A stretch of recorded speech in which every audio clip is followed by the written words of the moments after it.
అనంతపురం జిల్లా బుక్కరాయ సముద్ర మండల కేంద్రంలో విజయనగర్ కాలనీ మరియు అనంతసాగర్ కాలనీలో ఎమ్మెల్యే బండారు శ్రీవాణి పర్యటించారు.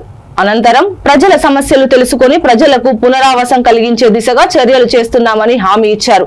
అంతేకాకుండా నగరంలో కరెంటు సమస్య ఉందని స్థానిక ప్రజలు చెప్పడంతో స్పందించిన ఎమ్మెల్యే శ్రావణి శ్రీ వెంటనే మరమ్మతులు చేయిస్తానని సంబంధిత అధికారులకు ఆదేశాలు జారీ చేశారు. కాలనీ వాసుల సమస్యలపై నిర్లక్ష్యం వహించిన సచివాలయ ఉద్యోగాలపై ఆగ్రహం వ్యక్తం చేశారు.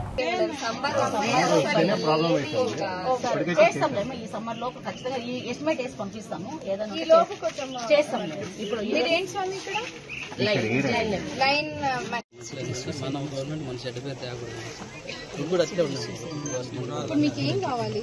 మాకు ఇక్కడ ఉన్న వేరే చోట ఇస్తా ఉన్నారు. వేరే చోట ఇస్తారన్న, ఇప్పుడైతే ఇయ్యారు. ఇక్కడ నేను ఇక్కడనే మేము అడగలేము, వేరే చోట. కానీ గతంలో గాంధీనగర్ కి ఎక్కడ ఇచ్చారు? అదే మళ్ళీ ఎప్పుడు ఇనిషియేట్ చేయలేదు. ఇప్పుడు మీరందరూ కూడా ఒకసారి కాలనీ సభ పెట్టుకోండి.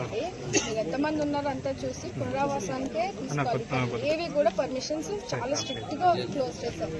ఎందుకంటే తుఫాను వరదలు వచ్చినప్పుడు చాలా వస్తాయని మీకు తెలియదు కదన్నా.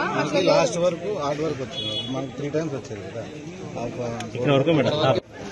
అసలు ఎప్పుడు లేదు సార్, వాడిందే లేదు. అది నీళ్ళు ఇప్పుడు మీరు అమాట చెప్పొద్దండి. ఎప్పుడు అసలు వాడిందే లేదు. నేను కట్టిందే స్కూల్ పర్పస్ కోసం, మనం కట్టిందే స్కూల్ పర్పస్ కోసం. దాన్ని మళ్ళీ వాళ్ళు లేదని ఎట్లా అంటారు?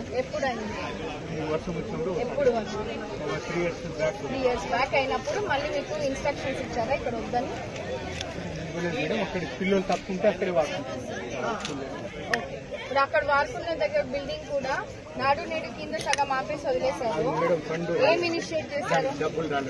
ఇనిషియేట్ ఏం చేశారు? ఎప్పుడు ఇచ్చారు? ప్రభుత్వం వచ్చాక ఇచ్చారా? మామూలుగా సెకండ్ మీరు ఏం రాసి ఇచ్చారు అంటున్నావు? ప్రభుత్వం వచ్చాక రిపోర్ట్ ఏమి ఇచ్చారు? చాలా మంది మన కాలనీ ఇక్కడ ఉన్నటువంటి కాలనీ వాసులు పునరావాసం కలిగించాలని తెలియజేయడం జరిగింది.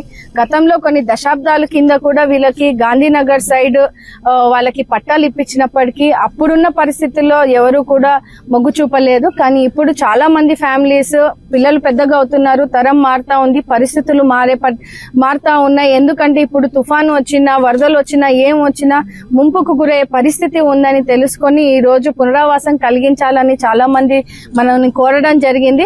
ఖచ్చితంగా కాలనీలో ఒక కాలనీ సభ తీసుకొని ప్రతి ఒక్క కుటుంబాన్ని అడిగి వాళ్ళ దగ్గర ఉన్నటువంటి డీటెయిల్స్ అన్ని తీసుకొని వేరే ల్యాండ్ ఎక్కడైనా చూసి ఖచ్చితంగా వాళ్ళకి అక్కడ పట్టాలు ఇప్పించే కార్యక్రమాన్ని కూడా మేము నాంది పలుకుతామని ఇక్కడ ఉన్నటువంటి గ్రామస్తులకు కూడా హామీ ఇవ్వడం జరుగుతా ఉంది.